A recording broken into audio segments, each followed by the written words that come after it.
Hello অনুজরা, কি অবস্থা তোমাদের? আমার নাম শুভ দাসজিৎ, পড়াশোনা করছি সিলেট এগ্রিকালচার ইউনিভার্সিটির এইটি ডিপার্টমেন্টে। আজকে আমরা পড়বো নবম দশম শ্রেণীর ত্রিকোণমিতি। এখন তোমার এই ত্রিকোণমিতি সম্পর্কে জানতে হলে তোমার প্রথমে জানতে হবে তিনটি কোণের পরিমাপ। আসলে ত্রিকোণমিতি হচ্ছে তোমার তিনটি কোণের পরিমাপ। তিনটি কোণের পরিমাপ। এখানে এই তিনটি কোণ কিভাবে থাকবে? এই তিনটি কোণের মধ্যে একটি হবে গিয়ে তোমার সমকোণ, আর বাকি দুইটা হচ্ছে তোমার সূক্ষ্মকোণ। হ্যাঁ, তাহলে আমরা জানলাম ত্রিকোণমিতি হচ্ছে তিনটা কোণের পরিমাপ। এখানে তিনটা কোণ থাকবে, এর মধ্যে হচ্ছে সমকোণ আর বাকি দুইটা হচ্ছে তোমার গিয়ে সূক্ষ্মকোণ। তবে সূক্ষ্মকোণ এই কোণগুলো সম্পর্কে জানলে শুধু হবে না, আমাদের এই বাহুগুলো সম্পর্কে জানতে হবে। এখানে আমরা দেখতে পাচ্ছি তিনটা বাহু আছে, এই তিনটা বাহুর তিনটা নাম। তবে এই তিনটা নাম তুমি কিভাবে দিবা তার নির্দিষ্ট করতে হবে তোমার থিটা দিয়ে। তাহলে আমরা এখন থিটা বসাবো। থিটা যেখানে বসাবো তার সমীপে আমরা বাহুগুলো নির্বাচন করব। আচ্ছা, তাহলে যদি এটা থিটা হয়, এই কোণটা যদি তোমার থিটা হয়, তাহলে এই থিটার বিপরীত বাহুটা হচ্ছে কি তোমার লম্ব। হ্যাঁ, আর এই থিটার কাছের বাহুটা বা সন্নিহিত বাহুটা হচ্ছে কি তোমার ভূমি। আর সমকোণের বিপরীত বাহুটা হচ্ছে কি তোমার অতিভুজ। অতিভুজ কখনো চেঞ্জ হবে না, চেঞ্জ হবে লম্ব আর ভূমি, তা এই থিটার সমীপে। এখন আমরা থিটা যেখানে চেঞ্জ করব সেই সমীপে লম্ব এবং ভূমিও চেঞ্জ হয়ে যাবে। আর আরেকটা কথা আছে, এই থিটার বিপরীত বাহু যেহেতু লম্ব, তাই এটাকে অনেক ক্ষেত্রে বিপরীত বাহু বলা হয়। অনেক প্রশ্নে দেখবা বিপরীত বাহু লেখা আছে, এতে তোমরা কনফিউজ হবা না। আর এই থিটার সব থেকে কাছের বাহু বা সাতের বাহু ভূমি বিদায় একে সন্নিহিত বাহু বলা হয়।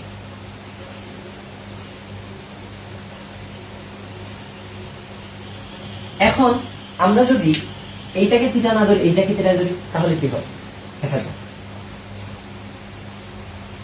এটা হচ্ছে সমকোণ, এই একটা কোণ, এই আর একটা কোণ। এখন আমরা থিটা ধরবো এইটাকে, এই থিটার বিপরীত বাহুটা হচ্ছে, এখন এটা হচ্ছে লম্ব বা বিপরীত বাহু আগের মতো। আর যেহেতু এটা সমকোণ, এটার বিপরীত বাহু হবে অতিভুজ। আর থিটার সব থেকে কাছের বাহুটা এটা হবে ভূমি বা সন্নিহিত, ভূমি বা সন্নিহিত বাহু। তাহলে আমরা কি বুঝলাম? বুঝলাম যে অতিভুজ কখনো চেঞ্জ হবে না, তবে চেঞ্জ হবে লম্ব এবং ভূমি। কিসের সমীপে? এই থিটার সমীপে। তাহলে আমরা এগুলো জানতে পারলাম যে এগুলো আসলে এই ত্রিকোণমিতির বিষয়গুলো হচ্ছে এই কোণ নিয়ে এবং বাহু নিয়ে। এখন আমরা জানবো ত্রিকোণমিতির যত সব অনুপাত আছে এই অনুপাত সম্বন্ধে।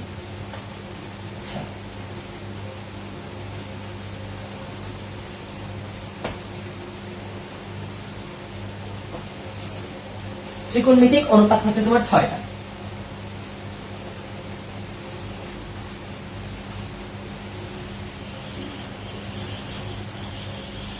অনুপাত 6টা,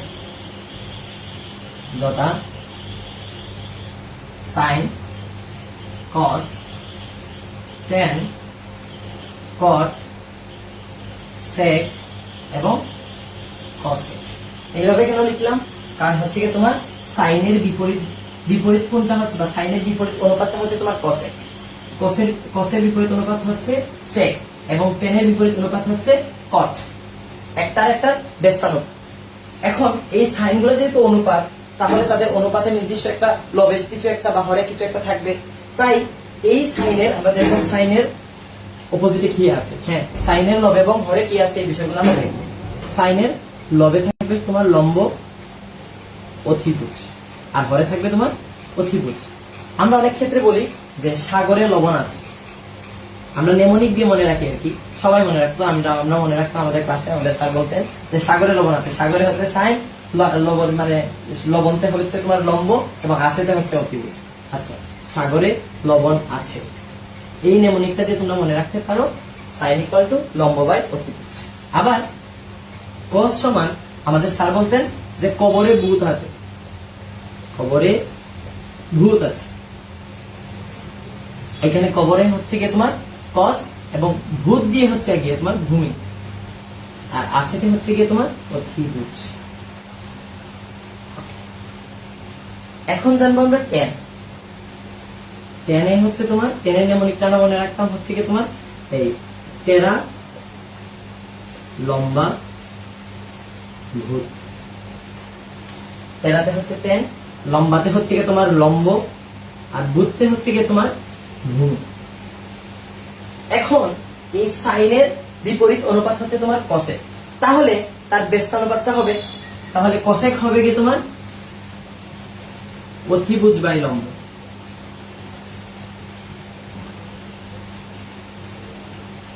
কসের বিপরীত অনুপাত হচ্ছে সেক, একটা হবে কি তোমার অতিভুজ বাই ভূমি, অতিভুজ ডিভাইডেড বাই ভূমি।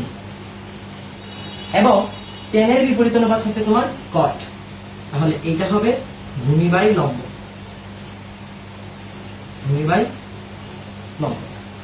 ওকে, তাহলে আমরা জানলাম সাইন সমান হচ্ছে লম্ব বাই অতিভুজ, কস সমান হচ্ছে ভূমি বাই অতিভুজ, tan সমান লম্ব বাই ভূমি, কসেক সমান অতিভুজ বাই লম্ব, সেক সমান অতিভুজ বাই ভূমি, কট সমান ভূমি বাই লম্ব। যেহেতু একটার একটা বিপরীত অনুপাত, তাহলে আমরা এটাকে আরেকটা সূত্রের খাতিরে লিখতে পারি। এগুলা তোমরা একটা সূত্র হিসেবে জানবা, এগুলা ধরো তোমরা এখানে 6টা সূত্র হিসেবে আছে।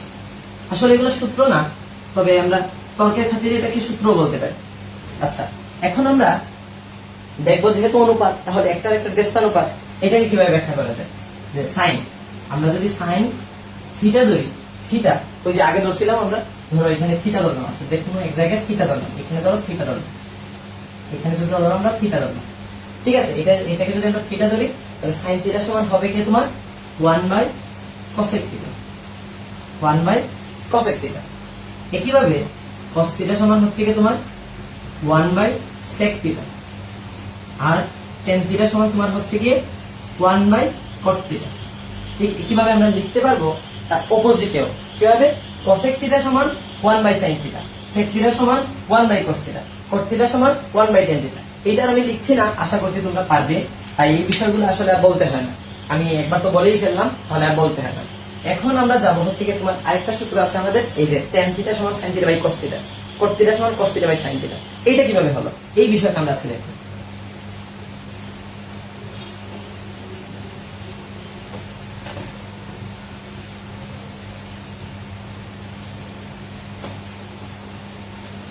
আচ্ছা, আগে আমরা কি দেখলাম, যে tan থিটা সমান তোমার হচ্ছে গিয়ে tan থিটা সমান তোমার হচ্ছে গিয়ে লম্ব বাই ভূমি, লম্ব বাই ভূমি। এখন আমি উভয় পক্ষকে বা উভয় অনুপাতকে যদি আমি অতিভুজ দিয়ে ভাগ দিই, অতিভুজ দিয়ে ভাগ দিই, দেখো তাহলে তো কোনো কিছুই হবে না আসলে, লম্ব বাই অতিভুজ,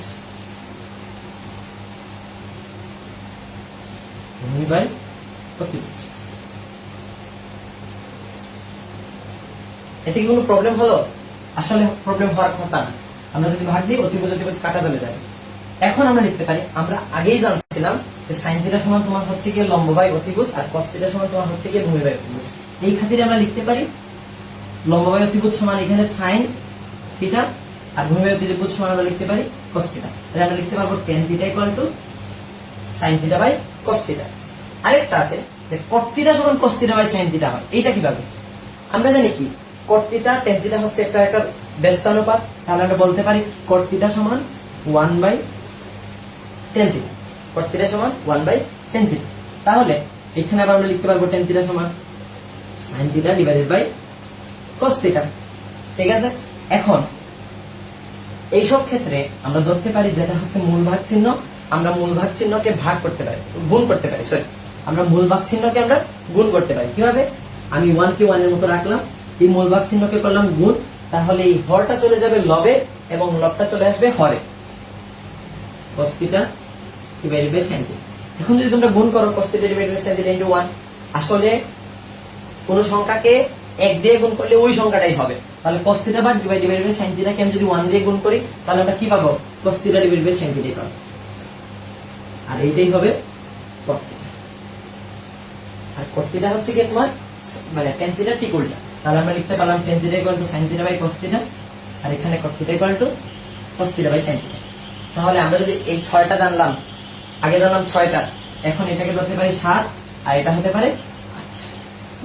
ওকে, আচ্ছা এখন ত্রিকোণমিতিক অনুপাত রিলেটেড আরো সূত্র আছে, যেমন sin square theta plus cos square theta equal two 1, sin square theta equal two 1 minus cos square theta. এইগুলো কিভাবে আসলো, এই সূত্র সমাচার নিয়ে আমরা এখন আলোচনা করব।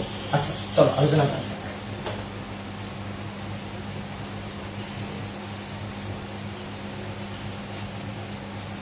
সূত্র সমাচার।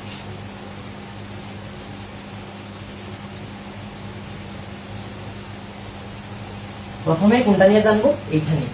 ধরো এটাকে আমি 1 নাম্বার দিই, সূত্র সমাচার এটাকে আমি 1 নাম্বার দিই, ইয়া করব, চিহ্নিত করব। sin square theta plus cos square theta equal two 1। এখন প্রশ্ন হচ্ছে sin square theta plus cos square theta equal two 1 হলো কিভাবে, এই বিষয়টা আমরা জানবো। এটাই হচ্ছে কি আমাদের আজকের সূত্র সমাচার। আচ্ছা, আমি একটা ত্রিভুজ আঁকবো। এই ত্রিভুজে অবশ্যই এটা হচ্ছে সমকোণ, এটা হচ্ছে একটা সূক্ষ্মকোণ, এটা হচ্ছে আরেকটা সূক্ষ্মকোণ। আমাদের একটা থিটা ধরতে হবে। এখন আমি থিটা ধরলাম, এই থিটাটা আসলে আমি ধরলাম এইটা, হ্যাঁ এইটা। এখন আমি চিহ্নিত করবো প্রত্যেকটা কোণকে। এটাকে আমি চিহ্নিত করলাম এ, এটা হচ্ছে বি, এটা হচ্ছে সি। আসলে এই থিটার বিপরীত বাহুটা হচ্ছে, এটা হচ্ছে লম্ব, এটা ভূমি, আর এটা অতিভুজ। ওকে, লম্বভূমি অতিভুজ আমরা দেখে ফেললাম। আমরা জানি sin থিটা সমান তোমার হচ্ছে কি, আমরা দেখবো যে 1 কিভাবে আসে। হ্যাঁ, আমরা জানি sin থিটা সমান তোমার হচ্ছে কি লম্ব বাই অতিভুজ, মানে কি AB বাই AC। ঠিক আছে, sin থিটা সমান আমরা জানি AB বাই AC, লম্ব বাই অতিভুজ আর আবার স্কয়ার। ওকে, আর cos থিটা সমান হচ্ছে কি তোমার ভূমি বাই অতিভুজ, BC by AC, BC by AC। আর আমরা দেখবো কিভাবে 1 আসে। আমাদের কাজ হচ্ছে এই 1 কিভাবে বের করবে। আসলে যদিও তোমরা আসবে না, তোমাদের যদিও আসবে না, তারপরে আমার কাজটা হচ্ছে কিভাবে 1 হয়, 1ই কেন হয়, কেন 2 হলো, এই বিষয়গুলো জানবো। আচ্ছা, এখন আমরা বর্গ করতে পারি AD square, AC square, BC square, AC square. এখন লসাগু যাবে, AC স্কয়ারের লসাগু যাবে, AC স্কয়ারের লসাগু একটা AC স্কয়ার নেব আমরা। AC স্কয়ার দিয়ে AC স্কয়ারকে ডিভাইড করলে পাওয়া যায় 1, 1টা এখানে বসবে। 1 দিয়ে AB স্কয়ারের গুণ করলে হবে তোমার AB square, plus AC স্কয়ারকে AC square দিয়ে ডিভাইড করলে 1, 1 কে BC স্কয়ার দিয়ে গুণ করলে হচ্ছে BC স্কয়ার। আরেকটা বিষয় এখন আছে তোমাদের, আমরা জানি যে পিথাগোরাসের উপপাদ্য অনুসারে, পিথাগোরাস একজন গণিতবিদ, পিথাগোরাসের উপপাদ্য অনুসারে লম্ব স্কয়ার প্লাস ভূমি স্কয়ার ইকুয়াল টু হচ্ছে কি তোমার অতিভুজ স্কয়ার। ঠিক আছে, তাহলে আমরা AB স্কয়ার, এইটার খাতিরে AB square plus BC square সমান আমরা লিখতে পারি AC square, AC square, AC square divided by AC square. আর কোনো কিছু দিয়ে কোনো কিছুকে ডিভাইড করলাম, হ্যাঁ ওই সংখ্যা দিয়ে ওই সংখ্যাকে ডিভাইড, তাহলে হবে 1। ঠিক এই কারণেই sin square theta plus cos square theta সমান 1 আসছে। এখন sin square theta plus cos square theta equal two 1, আরেকটা সূত্র আছে sin square theta equal two 1, এটা তো বুঝছোই। তারপর এটা কি আসবে, তখন আমরা আরেকবার লিখতে পারবো sin স্কয়ার থিটাকে যদি আমরা এই পাশে রাখি, cos স্কয়ার থিটা প্লাস আকারে আছে, ওই সাইডে গিয়ে মাইনাস হয়ে যাবে, sin square theta equal two 1 minus cos square theta. এই আরেকটা সূত্র ধরলাম 2। আরেকটা হবে কি হবে, আমি যদি cos স্কয়ারকে এই পাশে রাখি, cos স্কয়ারকে যদি আমি এই পাশে রাখি, তাহলে sin স্কয়ারটা ওই পাশে গিয়ে হয়ে যাবে 1 মাইনাস sin স্কয়ার। বুঝছো? তাহলে এই তিনটে সূত্র, এগুলো কি খুব কঠিন হলো না? কিন্তু sin square theta plus cos square theta equal two 1, sin square theta equal two 1 minus cos square theta, এবং cos square theta equal two 1 minus sin square. আমাদের সবথেকে বেশি মনে রাখতে হবে তোমার এই পিথাগোরাসের উপপাদ্য অনুসারে AB square plus BC square সমান AC স্কয়ার, মানে হচ্ছে লম্ব স্কয়ার প্লাস ভূমি স্কয়ার সমান অতিভুজ স্কয়ার। ওকে, এখন আমরা দেখব আরেকটা।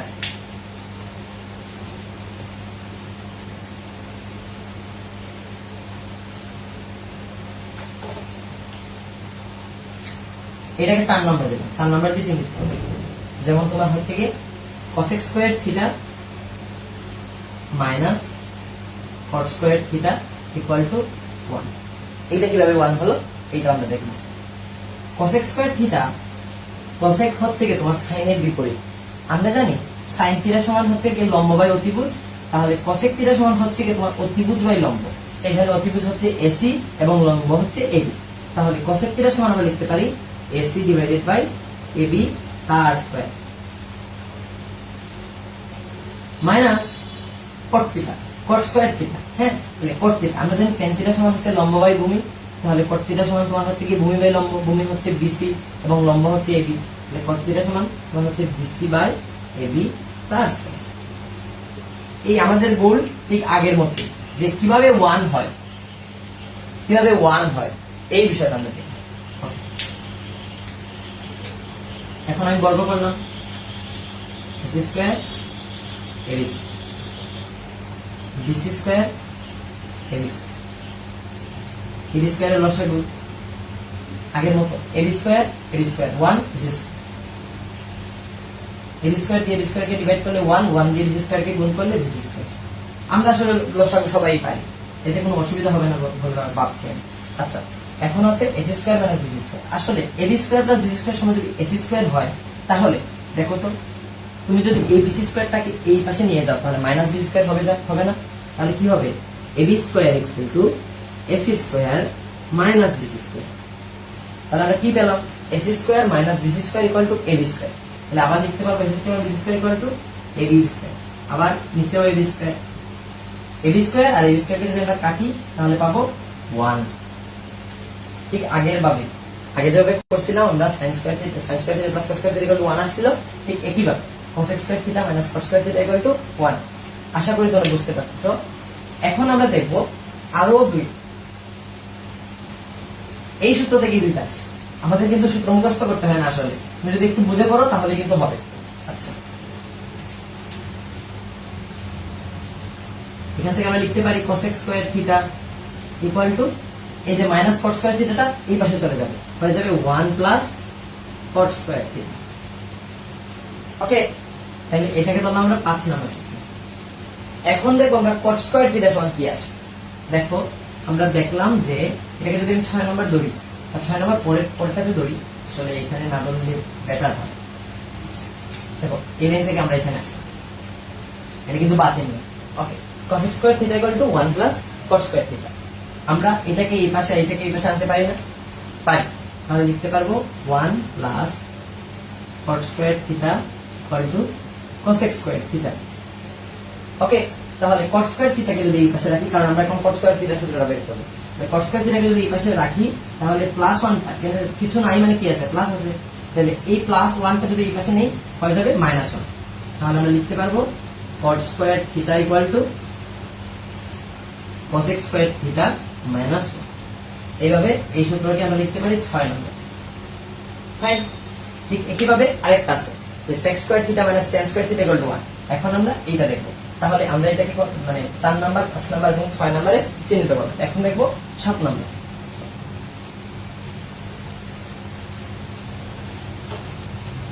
দেখো 7 নম্বরে আমরা জানি sec square theta minus tan square theta equal two 1। কি জানি আমরা? sec square theta minus tan square theta equal two 1। আমাদের গোলটা ঠিক আগের মতো, যে এখানে 1 কিভাবে আসে, 2 কেন আসলো, 1ই কেন? তাহলে আমরা জানি sec থিটা হচ্ছে cos থিটার বিপরীত। cos থিটা সমান তোমার হচ্ছে কি ভূমি বাই অতিভুজ, তাহলে sec থিটা সমান তোমার হবে কি অতিভুজ বাই ভূমি। এখানে অতিভুজ হচ্ছে AC এবং ভূমি হচ্ছে কি BC, তাহলে sec থিটা সমান অতিভুজ বাই ভূমি। অতিভুজ হচ্ছে AC এবং ভূমি হচ্ছে কি তোমার BC, AC divided by BC তার স্কয়ার মাইনাস tan হচ্ছে কি তোমার লম্ব বাই ভূমি, tan হচ্ছে কি তোমার লম্ব বাই ভূমি, AB বাই BC। কি লিখতে পারবো? AB ডিভাইডেড বাই BC তার স্কয়ার। ওকে, এখন আমরা আবার বর্গ করব। AC square minus AB square divided by BC square. BC স্কয়ারের লসাগু যদি নেই তাহলে পাবো BC স্কয়ার। BC স্কয়ার দিয়ে BC স্কয়ারকে ডিভাইড করলে 1, 1 দিয়ে BC স্কয়ারকে গুণ করলে হবে 1 AC স্কয়ার। আবার BC স্কয়ার দিয়ে BC স্কয়ারকে ডিভাইড করলে পাবো 1 এবং 1 দিয়ে AB স্কয়ারকে গুণ করলে হবে AB স্কয়ার। ওকে, এখন আমরা এখানে দেখছিলাম যে AC square minus BC square equal to AB square. এখন যদি আমরা আগের মতো এসি স্কোয়ারকে এই পাশে তো আছেই এসি স্কোয়ার, আমরা যদি বিসি স্কোয়ারকে রাখি, বি স্কোয়ারকে যদি এই পাশে পাঠিয়ে দিই, কিছু নাই মানে প্লাস আছে, সামনে কোনো চিহ্ন নাই মানে প্লাস আছে, তাহলে প্লাসটাকে যদি আমরা এই পাশে নিই হয়ে যাবে কি মাইনাস। তাহলে আমরা লিখবো BC square equal to AC square minus AB square. ঠিক আছে, তাহলে আমরা জানলাম AC square minus AB square equal to BC square. BC square দিয়ে বিসি স্কোয়ারকে ডিভাইড করবে, BC square divided by BC square. BC স্কোয়ারকে বিসি স্কোয়ার দিয়ে ডিভাইড করলে পাওয়া যাবে কত 1। আমরা আমাদের আলটিমেট গোলে চলে আসলাম, এই যে 1টাই আসলো। দেখছো কিভাবে 1 আসলো?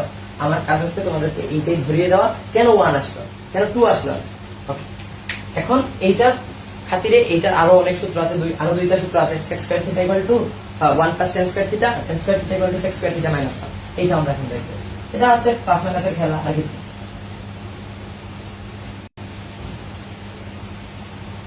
এই যে sec স্কয়ার থিটাকে যদি আমরা এই পাশে রাখি, তাহলে মাইনাস tan স্কয়ার থিটা এই পাশে গিয়ে হয়ে যাবে প্লাস, তাহলে sec square theta equal two 1 plus tan square theta. তাহলে এটা হবে 8 নম্বর। হবে কিনা? হবে। এখন তোমরা বলো তো, আমি যদি এইটাকে এই পাশে এবং এইটাকে এই পাশে নিই, কোন সমস্যা আছে? আছে না? সমস্যা থাকার কথা না। তাহলে লিখতে পারলাম 1 plus tan square theta equal two sec square theta. এখন আমি আনবো tan স্কয়ার, তাহলে আমরা লিখতে পারবো tan square theta equal to plus 1টা, এখানে প্লাস 1টা কোনো চিহ্ন নাই মানে কি আছে প্লাস আছে, প্লাস 1টা এই পাশে কি হয়ে যাবে minus 1। tan square theta equal two sec square theta minus. এইভাবে আরেকটা সূত্র চলে আসে। তাহলে আমরা আজকে অনেকগুলো সূত্র শিখলাম। এই সূত্রগুলো আসলে তোমার নবম দশম শ্রেণীতে তো লাগবেই, এবং একাদশ দ্বাদশ শ্রেণীতেও তোমার অন্য সূত্রগুলো, একাদশ দ্বাদশ শ্রেণীর যে সূত্রগুলো আছে এগুলো জানতে হলেও তোমার এই সূত্রগুলো আসলে লাগবে। তাই আমরা আজকে আমাদের কাজটাই হচ্ছে তোমাদের এই সূত্রগুলো জানানো, আর জানিয়ে দিলাম কিভাবে 1 আসলো, কেনই বা 1 আসলো, কেন অন্য কোনো সংখ্যা আসলো না, কেন 2 আসলো না বা 3 আসলো। আশা করছি সবাই বুঝতে পারছো। তাহলে আজকে এতটুকুই, ধন্যবাদ।